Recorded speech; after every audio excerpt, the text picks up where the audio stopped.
Human Rights Association of Nigeria on Monday accused President Bola Ahmed Tinubu of nepotism, alleging that most of the key appointments in his government were allotted to Nigerians from his ethnic group.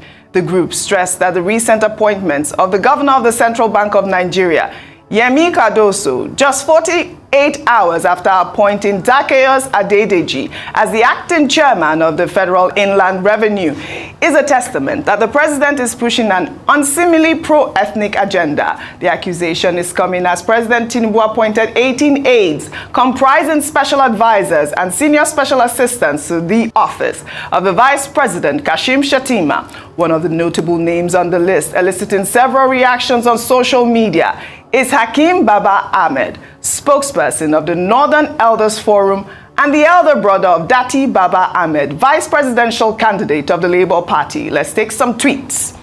This is from PO Grassroots.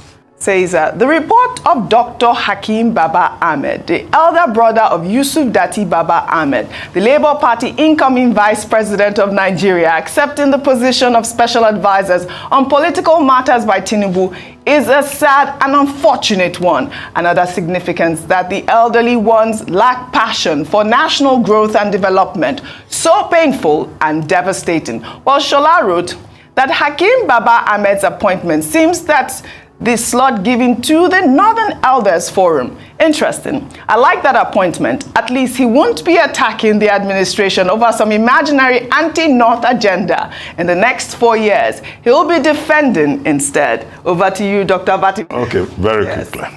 Let's start with Hakeem Baba Ahmed. All right. Dr. Hakeem Baba Ahmed himself, sent out a tweet in which he said, this is not the time to sit on the fence, and that he feels honored to make his own contribution to national development.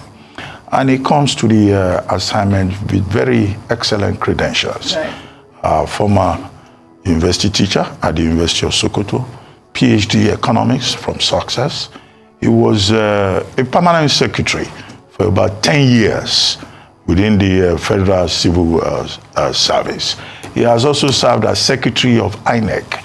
He's a writer. And I think he continues to teach in one of the universities. So he has experience. He will be an asset to, definitely the vice president's office and invariably to the president. Why are people a bit agitated? Simply because, he's the spokesperson of the Northern Elders Forum. And you will recall that during the elections, during the campaigns, he wrote a piece, if I remember very well, in which, or was it an interview with Punch newspaper, in which he was saying that, look, he will only support his brother and Peter Obi if he considered them the best candidates. In other words, he wasn't, involved in partisan politics in that manner. Rather, he was more concerned about the interest of the North and, his capacity as a spokesperson of the Northern Elders Forum. So that's his profile, in a nutshell. And in any case, he's 68 years old. He was born in 1955. At 68, I think we should grant a man the privilege of taking his own decisions and not acting on the basis, simply on the basis of filial relations. That would be, reductionism, in my view. The second point is the allegation by Uriwa that, President Tinubu is just appointing, people from his own ethnic stock, right, Yorubas, into strategic positions. Some people even go a step further. They said, no, he's following the footsteps of President Buhari, where every major position is given to his boys from Lagos. In fact, that is the major complaint. And there are Yoruba people who have even been on this program to complain that, look, President Tinubu should look at other people in Yoruba land. Why must everybody come from the people who are connected with him in Lagos? Is it true or not? Just wait a moment. Yeah. Uriwa provided a long list of about 20 Yoruba persons in strategic positions. And, and it's on the basis of that Uriwa is complaining. However, DAWN, a group called DAWN, which is a development agency for Western Nigeria, which is also an NGO, says no. Nobody should complain about Yorubas being there. That this is about Tinubu recruiting the best and the brightest hands. However, if you look at the optics very quickly, You have CBN governor, Yemi Cardoso, connected with you in Lagos. You have Zacchaeus Adedeji, also a Yoruba man, connected with you. You have Tunji Ojo in charge of blue economy.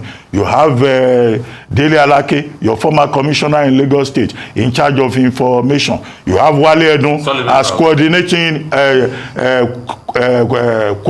minister of the economy and also minister of finance. So people will look at it and say, all these strategic positions have been given to, the Lagos group. So that is the problem. The optics doesn't seem to look good. However, the president of Nigeria is in a position to give out about 5,000 positions in terms of patronage. There will be more appointments. So the challenge is for the president to address that so that it doesn't begin to look like what we're used to, what Bishop Matthew Azankuka once referred to in one of his books as the myonization of power. What TINUBUS himself calls Emilokon, which the people who are benefiting from him have referred to as our Lokon. Yes. It shouldn't be, myonization of power. This is a big country, for God's sake. Right. And there are competent people in every part of Nigeria. Yes. So if you are looking for talents, you can find from every village. Right. So we should have this sense of inclusiveness that he himself campaigned about, and for which many Nigerians voted for him. I like that you brought up the fact about his campaign. If you recall yesterday, I took that old video during his electioneering time that he talked about his unbreakable team. And these are the people he said during the election that he trusts. So, I mean, is he going with the people that he trusts, or is it nepotism? Nepotism is nepotism. Is that what you think? And you see, the interesting thing is, it's not only President TINUBUS that has done nepotism. Right. President Buhari led the way. In fact, Dr. Abati, your government too was accused of Southeastern nepotism. Then, President Goodluck Jonathan too was accused of Southeastern nepotism. You see, it has become a government. It's not a Southeastern. I know, yes, but he was accused of Southeastern nepotism. In fact, I hear a group that just sent me a message that showed all the people. I can read it out now during during President Jonathan's time. But you see, the sad reality is that we have built a government of turn by turn. And this turn by turn means that you will have to miss a turn when it's not your turn. If you play snake and the ladder, when they say miss a turn. And when people miss a turn, it brings chaos, it brings bigotry, it brings strife. Mr. Sari Dokubo said, turn by turn, no. Najagaban, turn, no. But does it make it right? Absolutely it doesn't not. make it right. No. So it's a government of turn by turn, and people that are missing a turn will complain. But when the people that have missed a turn today, when they get their turn too, they will do it. So this is how we want to run the country aground, based on nepotism. Congratulations to us. Let us continue. But one thing I know is this, Audrey. It is forthrightness and inclusion that builds a nation.